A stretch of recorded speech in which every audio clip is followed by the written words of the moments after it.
Hello dear student, स्वागत है आप लोगों का। जैसा कि हमने आप लोगों से कहा था कि हम आप लोगों को सभी जो पेपर हैं उनके जो सॉल्यूशन हैं वो आप लोगों को ज़रूर बताएंगे। तो आज हम जानते हैं कि आज 12वीं हिंदी का पेपर जो था उसका सॉल्यूशन हम आपके सामने लेकर आए हैं और सॉल्यूशन देख लेते हैं। हिंदी का पेपर बच्चों से जैसा कि हमने पूछा तो पेपर बहुत अच्छा था और जिन बच्चों ने पढ़ा हुआ है उनका पेपर बहुत ही अच्छा गया हुआ है। तो आज हम उनका जो सॉल्यूशन है, जो निर्धारित जो उन्होंने सही विकल्प जो दिए हैं, उनके जो आंसर बच्चों ने जो किए हैं उनकी आप जानकारी यहाँ से ले सकते हैं। देख सकते हैं कि क्या क्या आप लोगों का सॉल्यूशन सही रहा, कितने नंबर आप लोगों को आ रहे हैं, सही विकल्प में कितने नंबर आ रहे हैं, कितने नंबर आपके कट रहे हैं, सब आप लोग यहाँ से देख सकते हैं। तो देखेंगे, सबसे पहला जो सही विकल्प का जो क्वेश्चन है उसमें है, कवि किसका भार लिए फिरता है। तो इसका सही उत्तर आएगा आपका जग जीवन का। जग जीवन का भार लिए फिरता है, ये कविता आप लोगों ने सुनी होगी, पढ़ी होगी बहुत अच्छे तरीके से, बहुत अच्छी कविता है। धूत कहो अवधूत कहो किसकी पंक्तियां हैं। तो धूत कहो अवधूत कहो ये तुलसीदास जी की पंक्तियां हैं। और बाजार कब जाना चाहिए, सीधी सी बात है कि बाजार तो तभी जाना चाहिए जब जेब में पैसे हो, लेकिन अगर हम यहाँ की बात करें तो बाजार तब जाना चाहिए जब मन खाली हो। कविताओं में हमने पढ़ा, लुट्टन पहलवान ने हराया था, लुट्टन पहलवान ने हराया था चांद सिंह को।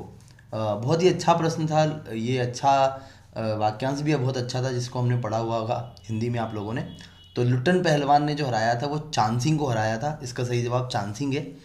जूझ, जूझ पाठ के जो लेखक हैं वो आनंद यादव हैं। क्या नाम है उनका? आनंद यादव। और टीवी पर प्रसारित अखबारों में सबसे महत्वपूर्ण है। देखिए टीवी पर क्या है, विजुअलाइजेशन होता है, नेट होता है, बाइट होता है, तो ये सभी मतलब कि क्या है, महत्वपूर्ण है। तो इसमें आपका आंसर आएगा उपरोक्त सभी। बच्चे ऐसे प्रश्न में बहुत ज़्यादा कन्फ्यूज़न होते हैं जहाँ पर उपरोक्त सभी आंसर आता है, तो ध्यान रखें। अब आप देख सकते हैं कि आपके जो सही विकल्प हैं उन पांचों में से आप लोगों का क्या क्या सही रहा है, कितने मार्क्स आपको आ रहे हैं। इसके बाद अपन चलते हैं रिक्त स्थान पर। रिक्त स्थान में आपको एक उचित शब्द का प्रयोग कर कर और सही रिक्त स्थान भरना था, तो वो हम देख लेते हैं कि इसमें आपका कितना मार्क्स आ रहा है। अब हम बात करते हैं रिक्त स्थान की। रिक्त स्थान में हमारे सबसे पहला जो रिक्त स्थान है, बच्चे में होंगे, बच्चे प्रत्याशा में होंगे, बच्चे निराश नहीं होंगे बच्चे प्रत्याशा में होंगे, इसका सही आंसर है आपका प्रत्याशा। भक्तिन का वास्तविक नाम लक्ष्मण था, है ना, सीधी सी बात है, आप लोगों ने ये लेसन पढ़ा होगा। जो भक्तिन नाम की वो महिला थी उसका सही नाम क्या था? लक्ष्मण। सोंदल गेकर मास्टर मराठी पढ़ाने आते थे। देखिए नाम से ही स्पष्ट है, इस टाइप के जो नाम हैं मराठियों महाराष्ट्र में होते हैं। तो जो सोंदल गेकर जो मास्टर थे वो मराठी पढ़ाने आते थे। नाटक में पात्रों की संख्या अधिक होनी चाहिए। देखिए सीधी सी बात है कि नाटक जब होता है तो उसमें मतलब पात्रों की संख्या अधिक ही होती है, क्योंकि कोई क्या पात्र का रोल करता है, कोई क्या पात्र का रोल करता है, हमने कई नाटक देखे होंगे। तो नाटक में जो पात्रों की संख्या है वो अधिक होना चाहिए। वीर रस का स्थायी भाव उत्साह है। देखिए रस ये एक ऐसा मतलब व्याकरण का एक ऐसा अंग है, मतलब सीधी सी बात है कि जहाँ रस के बिना मतलब प्रश्न पत्र बनना असंभव है। तो रस बिल्कुल सभी एग्जाम्स में आते हैं। तो वीर रस का स्थायी भाव उत्साह है। जिन छंदों में मात्राओं की गणना की जाती है, देखिए कितना सरल सी बात है कि भाई मात्राओं की गणना करेंगे तो मात्रिक छंद ही होगा, और अगर वर्णों की गिनती करेंगे तो वर्णिक छंद होगा। तो सीधी बात है, यहाँ पर मात्राओं की गिनती की जाती है तो वहाँ पर मात्रिक छंद होगा। नभ का अर्थ क्या है? नभ का अर्थ आकाश, सीधी सी बात है, नभ आकाश को कहते हैं। तो यहाँ पे सीधा सा ये दोनों जो लास्ट के जो थे ये तो बहुत ही इजी से थे, अगर मान लो चौथी या पांचवी के बच्चे से अगर हम पूछ लेते तो आसानी से वो कर सकते थे। अब अपन इसके बाद आते हैं सही जोड़ी पर। सही जोड़ी एक बहुत ही मुश्किल और सरल दोनों ही तरह का कॉन्सेप्ट होता है। यहाँ पर मेरे हिसाब से जब अपन सही जोड़ी करते हैं तो हमें सबसे पहले उस चीज़ को करना चाहिए जो हमें सबसे आसानी से, जिसका आंसर हमें पता हो। आप रिक्त स्थान में आप लोगों के आंसर देख लीजिएगा कि कितने रिक्त स्थान हमारे सही हैं, कितने गलत हैं। सही जोड़ी की बात करें, बात की चूड़ी मर जाना, ये जो बात है मतलब बात का प्रभावहीन हो जाना, सीधी सी बात है, बात की चूड़ी मर जाना कि वो जो बात है उसका कोई प्रभाव नहीं हुआ, मतलब बात का प्रभावहीन हो जाना कि उस बात का, जैसे अपन बोलते हैं ना किसी ने यार अनसुना कर दिया, देखा भी नहीं हमारे मेरी तरफ, तो बात का प्रभावहीन हो जाना मतलब आपकी बात का कोई प्रभाव नहीं हुआ। अवधूत, अवधूत जो शब्द है वो शिरीष के फूल सब से लिया गया हुआ है, तो अवधूत यहाँ पर इसका सही आंसर रहेगा। Silver wedding, silver wedding Yashodhar Babu का था। कहानी का जो केंद्र बिंदु है वो कथानक कहलाता है, कहानी का केंद्र बिंदु कथानक कहलाता है। चौपाई छंद, अब देखो यहाँ से हमें कुछ चीज़ें समझना चाहिए जब सही जोड़ी बनाते हैं। चौपाई छंद, छंद की बात कर रहे हैं मतलब कि वर्णों या मात्रा की बात होगी, तो यहाँ पर 16-16 मात्राएं जो चौपाई छंद में रहेगी। फिर अपन बात करते हैं तत्सम की, तो तत्सम क्या होता है, संस्कृत के मूल शब्द होते हैं और जो तद्भव होते हैं वो हिंदी के मूल शब्द होते हैं। ये बहुत आसान सी बात थी। तो तीसरे जो प्रश्न में सही जोड़ी में हमने 6 ऑब्जेक्शन लगाए हैं, आप देख लीजिए आपका कौन सा सही है कौन सा गलत है। आशा करता हूँ कि पेपर बहुत सरल है, सभी के बच्चों के सही होंगे, आप अपना आंसरिंग करेक्ट कर सकते हैं। और लास्ट में हम देखते हैं एक वाक्यांश में उत्तर की बात करते हैं। तो एक वाक्यांश में जो उत्तर है, उषा का जादू कब टूटता है, तो उषा का जादू टूटता है सूर्योदय होने पर। उषा क्या है, देखिए इंग्लिश में से डाउन कहते हैं, जो कि सूर्य उदय होने से पहले का जो समय होता है, सूर्य की जब पहली किरण आती है जिसे भोर का समय कहता है, उषाकालीन समय जो कहते हैं, तो उसका जादू कब टूट जाता है, तो उसका जादू सूर्योदय होने पर टूट जाता है। पहलवान लुट्टन सिंह के कितने पुत्र थे, तो पहलवान लुट्टन सिंह के 2 पुत्र थे केवल। और सिंधु सभ्यता का सबसे बड़ा नगर कौन सा था, तो सिंधु सभ्यता का सबसे बड़ा नगर था मोहनजोदड़ो, है ना, ये इसमें थोड़ा सा गलत लिखा है, मुआनो जो दो जड़ो लिखा है ऐसा तरीके से, मोहनजोदड़ो सही रहेगा इसका आंसर। अगला देखते हैं, आमतौर पर रेडियो नाटक की अवधि कितनी होना चाहिए, तो रेडियो नाटक की जो अवधि है 15 से 20 मिनट होना चाहिए। और सीधी सी बात है, रेडियो नाटक की जो अवधि है, रेडियो सुनने क्षणिक चीज़ें होती है तो वहाँ पर 15 से 20 मिनट होना चाहिए उसकी। शब्दगुण कितने प्रकार के होते हैं, तो शब्दगुण होते हैं 3 प्रकार के। दूसरा घर कर लेना, मुहावरे का क्या अर्थ है, मतलब कि कोई दूसरी जगह खोज लेना। एक विद्यार्थी से मैंने पूछा था कि दूसरा घर कर लेना के साथ दूसरी शादी कर लेना, तो यहाँ मजाक की बात थी। दूसरा घर कर लेना मतलब कि कोई दूसरी जगह खोज लेना, भाई यार उसने दूसरा घर कर लिया मतलब कि कोई दूसरी जगह खोज ली है। वैसे उसका मीनिंग भी सही था, दूसरी शादी कर लेना जैसा। क्रिया विशेषण की परिभाषा लिखिए, तो क्रिया विशेषण क्या होगी, भाई क्रिया की विशेषता बताने वाले शब्द को क्रिया विशेषण कहते हैं, है ना, जो भी मतलब क्रिया की विशेषता बताएगा उसी से क्रिया विशेषण कहेंगे। तो ये आसानी से हम यहाँ पे कर सकते थे। अब आपने ये आंसरिंग देख लिया होगा, कितने आंसर आपके करेक्ट हो रहे हैं कितने गलत हो रहे हैं, तो ये यहाँ पर आप देख लीजिएगा। अब अपन चलेंगे सत्य सत्य की ओर, सत्य सत्य में हमारा कितना गलत है कितना सही है वो अपन यहाँ पर देखते हैं। सत्य सत्य की बात करें तो परचेजिंग पावर का अर्थ क्रय शक्ति होता है, बिल्कुल। परचेजिंग पावर मतलब परचेजिंग पावर इंग्लिश वर्ड है ना, जिसे हम बोल सकते हैं परचेसिंग, हम अपने वर्ड में परचेसिंग बोलते हैं उसको। तो परचेसिंग पावर का जो अर्थ होता है क्रय शक्ति होना, मतलब कि खरीदने की शक्ति। ओके, तो ये बिल्कुल सत्य है। शिरीष का फूल संस्कृत साहित्य में बहुत कठोर माना जाता है, असत्य बिल्कुल। शिरीष का जो फूल है संस्कृत साहित्य में बहुत कठोर नहीं माना जाता।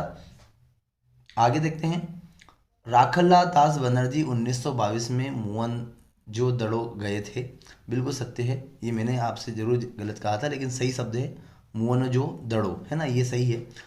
मोहनजोदड़ो शब्द हमने सामाजिक विज्ञान में पढ़ा हुआ था। कहानी का जो नाटक रूपांतरण असंभव है, बिल्कुल गलत बात है भाई, कहानी का नाटक रूपांतरण किया जा सकता है ना, जो भी कोई कहानी है उसको मतलब रूपांतरित नाटक के रूप में कर सकते हैं, तो ये असत्य बात है। करुण रस का स्थायी भाव रति है, बिल्कुल असत्य है, क्योंकि करुण का रसी भाव शोक होता है।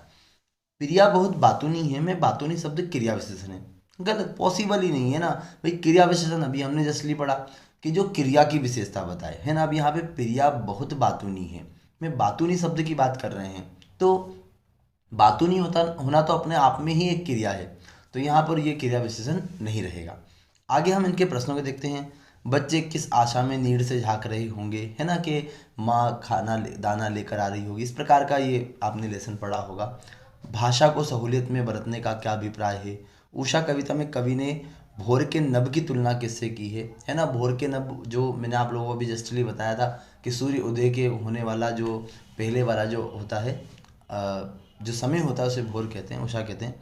छोटा मेरा खेत कविता के संदर्भ में अंधड़ और बीज क्या है, भक्तिन के आ जाने से महादेवी अधिक देहाती कैसे हो गई, मनुष्य को क्षमता तीन बातों पर निर्भर थी है, ढोलक की आवाज़ का पूरे गांव पर क्या असर होता था, और लेखक ने सीरीज को कालियाजी अवधूत की तरह क्यों माना है। ये सारे जो प्रश्न हैं बहुत ही अच्छे और दो दो नंबर के जो प्रश्न हैं, आसानी से समझने वाले प्रश्न थे। आई थिंक आप लोगों सब लोगों ने बहुत अच्छी तरीके से इन प्रश्नों का उत्तर दिया होगा, और आप सही विकल्प और रिक्त स्थान हैं जो सही जोड़ी है एक वाक्य के उत्तर है, इनके सही मतलब सही विकल्प जो होता है हमारा, जो ऑप्शनल जो क्वेश्चन होते हैं उनके मार्क्स हमारे लिए सबसे इम्पोर्टेंट होते हैं, क्योंकि जो प्रश्न वगैरह के होते हैं वो तो हम निश्चित रूप से कर ही देते हैं, और इसके आप मार्क्स ज़रूर देख लीजिएगा कितने मार्क्स हमें प्राप्त हो रहे हैं। आगे हम अगले पेज पे देखते हैं कौन से क्वेश्चन हमारे दिए रखे हैं, किस प्रकार से आगे हमें बताया गया है। तो कविता के प्रति लगाव से पहले और उसके अकेलेपन के प्रति लेखक की धारणा में क्या बदलाव आता है। यशोधर बाबू की पत्नी समय के साथ ढल सकने में सफल होती है, लेकिन यशोधर बाबू असफल होते हैं, ऐसा क्यों। ये कहानी बहुत ही अच्छी कहानी यशोधर बाबू की, आप लोगों ने पढ़ी होगी। और मुद्रित माध्यमों में लेखन के लिए ध्यान रखने योग्य प्रमुख बातें कौन सी है, लिखिए। समाचार लेखन में मुख्यतः किन 6 सवालों का जवाब देने की कोशिश की जाती है। करुण रस की परिभाषा एवं उदाहरण लिखिए। करुण रस आप समझ सकते हैं जहाँ पर इमोशनल बातें होती हैं, दैट इज कॉल्ड करुण रस की बात करते हैं।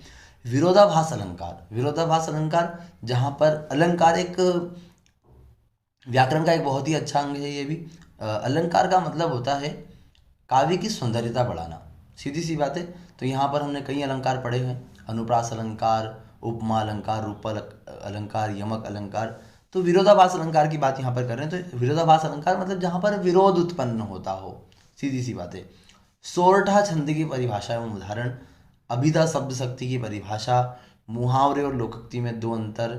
मुहावरे, मुहावरे जैसे ऊँट के मुंह में जीरा, ये इस तरीके, या 2 और 2 4 हो जाना, अंधे की लाठी होना, इस प्रकार के मुहावरे होते हैं। और जो लोकोक्ति होती है वो लोगों के द्वारा कही जाती है, जैसे कि नाच ना जाने आंगन टेढ़ा, इस तरीके की लोकोक्तियाँ होती हैं। निपात शब्द का अर्थ बताते हुए कोई 2 निपात शब्द लिखिए, है ना। ईश्वर के अनेकों नाम, इसको शुद्ध करके लिखना है। अपन ऐसा नहीं बोलते हैं भाई ईश्वर के अनेकों नाम है, हम ऐसा बोलते हैं ईश्वर के अनेक नाम है ना। क्या बोलते हैं हम, ईश्वर के अनेक नाम है। ऐसे कई प्रश्न बोलते हैं, मुझे केवल मात्र 20 रुपये दीजिए। तो अपन ऐसा नहीं बोलेंगे मुझे केवल मात्र 20 रुपये, ऐसा बोलेंगे मुझे केवल 20 रुपये दीजिए। निर्देशानुसार वाक्य परिवर्तन कीजिए। सीरीज के वृक्ष बड़े और छायादार, तो इसमें क्या लगा देंगे तो प्रश्नवाचक चिन्ह बन जाएगा कि क्या सीरीज के वृक्ष बड़े और छायादार होते हैं। 15 वर्ष बीत गए, विस्मय आदि बोधक, आश्चर्य सूचक। तो आपको सब लोगों को पता है किस प्रकार का जो ये साइन होता है, विस्मय आदि, तो अरे 15 वर्ष बीत गए, ऐसे हम यहाँ पर बोलते हैं। आगे देखते हैं कि क्या क्या और यहाँ पर थोड़ा सा आप लोगों को देखने को मिलेगा। तुलसीदास अथवा रघुवीर सहाय का काव्यगत परिचय निम्न बिंदुओं के आधार पर लिखना है। 2 रचनाएं लिखनी है, भाव पक्ष, कला पक्ष, साहित्य में स्थान। तो 2 रचनाएं इनकी, रामचरितमानस, विनय पत्रिका, सबको पता है। महादेवी वर्मा अथवा हजारी प्रसाद, दोनों में से एक का किसी का लिखना था। तो हम यहाँ पे देख लेते, 2 रचनाएं देख लेते। महादेवी वर्मा की स्मृति की रेखाएं, अतीत के चलचित्र। लगभग साहित्य में स्थान सभी के लगभग एक जैसे ही होते हैं, भाषा शैली वगैरह के बारे में लिखना होता है। तत्सम तथा तद्भव शब्दों में अंतर स्पष्ट करते हुए 2 तत्सम शब्द तथा उनके तद्भव शब्द लिखिए। देखिए ये यहाँ पर हमें पिछले अगर थोड़े से बेक में हम जाते हैं तो तत्सम के बारे में हमें बताया गया था कि भाई तत्सम क्या होता है, संस्कृत के मूल शब्द होते हैं, है ना। तो बस अब यहाँ पर हम इसमें से लिख सकते थे।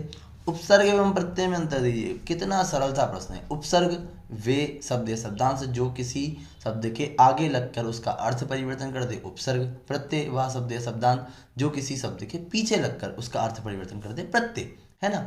जैसे अनुपसर्ग, इस प्रकार के अउपसर्ग, प्रति उपसर्ग, इस प्रकार से कई शब्द आप लोगों ने पढ़े होंगे। ता, वाला, ऐसे प्रत्यय लगाकर हम बनाते हैं। मित्र धन, ता मित्रता, दूध धन वाला, दूध वाला, है ना। आगे देखते हैं, निम्नलिखित अपठित पद्यांश को बढ़ाकर नीचे लिखे प्रश्नों के उत्तर दीजिए। आर ही हिमालय से पुकार हे उदती गर्जा गरजता बार बार, प्राची पश्चिम भूनभ आधार सब पूछ रहे हैं दिग्धवंत, वीरों को का कैसा रहा वसंत। उपयुक्त पद्यांश का उचित शीर्षक लिखिए। अब आप सब लोग समझ सकते हैं कि इसका उपयुक्त जो शीर्षक है वो क्या है। उदती का अर्थ क्या है, तो उदती का अर्थ है बादल, है ना। उपयुक्त पद्यांश में कौन सा सारस है ये अपन देख लेते हैं, और आगे देखेंगे वीरों का कैसा हो वसंत, सीधी सी बात है। उचित शीर्षक यहाँ पर यही है कि भाई वीरों का कैसा बसंत हो, है ना। आगे देखते हैं, यहाँ पर आपको गद्यांश दे रखा है। राष्ट्रीय भावना में शौर्य भाव का अपना विशिष्ट स्थान है। राष्ट्र गौरव का बखान और उसकी रक्षा का प्रबल भाव जिस कविता में व्यक्त होता है उस वीर भाव को शौर्य के अंतर्गत गिना जाता है। शौर्य का भाव आत्मगौरव से परिपूर्ण होता है। हिंदी कविता के सुदीर्घ इतिहास में इस भाव की प्रतिष्ठा प्रायः सभी युगों में होती रहती है। आदिकाल से लेकर आधुनिक युग तक किसी न किसी रूप में शौर्य और देश प्रेम का भाव जागृत रहा है। उपयुक्त गद्यांश का उचित शीर्षक लिखिए। तो शौर्य भाव, शौर्य के भाव को यहाँ पर बताया गया है। राष्ट्रीय भावना किसमें विशिष्ट स्थान है? तो राष्ट्रीय भावना में शौर्य का भाव का अपना विशिष्ट स्थान है। सुदीर्घ शब्द का अर्थ क्या होता है? तो बहुत विस्तृत। सुदीर्घ, दीर्घ समस्त मतलब कि बड़ा, सुदीर्घ मतलब कि बहुत विस्तृत। ओके, इस तरीके से हम यहाँ पर इसका आंसर कर सकते हैं। आगे देखते हैं, आप सभी आंसर मिलाते जाइएगा, कितने आंसर आप लोगों के करेक्ट हैं, कितने गलत हैं, ये सारी चीज़ आप देखना है। आगे देखिएगा, निम्नलिखित पद्यांश की संदर्भ प्रसिद्ध व्याख्या लिखनी। आंगन में ठुनक रहा है जिद आया है, बालक तो हुई चांद पे ललचाया है, दर्पण उसे देके कह रही है माँ, देख आईने में चांद तराया है। कितना शानदार कविता की चार लाइन है। उपमा अलंकार का कितना अच्छा वर्णन यहाँ पे किया गया है। ये पाठ रुबाइयाँ से लिया गया है। इसके जो कवि फिराक गोरखपुरी जो हैं, इन्होंने बहुत ही अच्छा वर्णन किया है कि आंगन में ठुनक रहा है, जिदियाया है। बच्चे के बारे में बोला है कि भाई जो बच्चा है वो आंगन में मतलब कि जिद कर रहा है कि मुझे चांद चाहिए। बालक तो है चांद पे ललचाया है। जो बालक है वो उसका जो मन है वो चांद पर आ गया है। दर्पण उसे दे के कह रही है माँ, मतलब दर्पण दे दिया माँ ने और बच्चे का मुंह दिखाकर बोल रही है कि देख आईने में चांद देख। ये उसका खुद का फोटो बता के बोल रही है माँ देख ये चांद उतर आया है। मतलब कितना उपमा अलंकार का बहुत ही अच्छा और बहुत ही उम्दा मतलब कि यहाँ पर वर्णन जो हमारे फिराक गोरखपुरी जी है कवि, उन्होंने किया है। अगली जो इसके अथवा में है, कविता एक उड़ान है चिड़िया के बहाने, कविता की उड़ान भला चिड़िया क्या जाने, बाहर भीतर इस घर उस घर, कविता के पंख लगा उड़ने के माने चिड़िया क्या जाने। ये कविता के बहाने इसका पाठ का नाम है और कवि कुंवर नारायण इसके कवि हैं जिन्होंने बहुत अच्छी कविता लिखी। और इसी प्रकार से अब अपन आगे देख लेते हैं। संदर्भ प्रसंग व्याख्या करनी है हमें।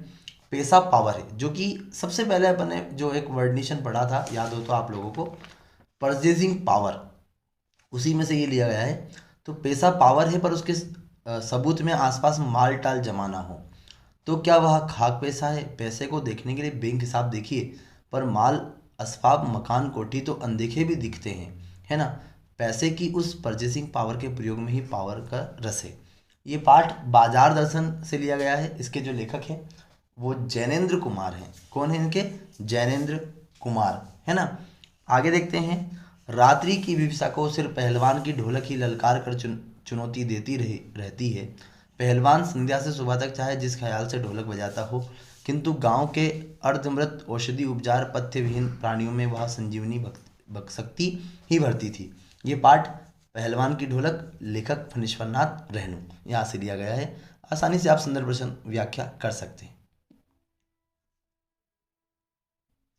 अब अंत में इसके दो प्रश्न हो रहे हैं, वो देख लेते हैं।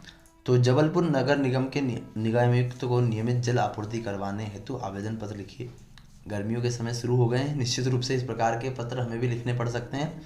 और अपने मित्र कमलेश को अपने बड़े भाई की शादी में आमंत्रित करते हुए एक पत्र लिखिए। तो निश्चित रूप से शादियों के भी मौसम चल रहे हैं, तो अपन आसानी से लिख सकते हैं। बहुत अच्छे लेटर्स हैं ये पत्र, तो हम आसानी से कर सकते हैं। और पर्यावरण प्रदूषण, उसकी रोकथाम में आपका योगदान। छात्र जीवन और खेल, छात्र जीवन में अनुशासन। निश्चित रूप से आपसे संबंधित जो विषय पर निबंध पूछे गए हैं, तो आप सारगर्भित अनुच्छेद यहाँ पर लिख सकते हैं। इस बार निबंध को सारगर्भित अनुच्छेद शब्द में तब्दील किया गया है और इस तरीके से पूछा है। आशा करता हूँ आपको हमारा वीडियो बहुत पसंद आया होगा और आपने अपने जो प्रश्न हैं उनके उत्तर भी मिला लिए होंगे।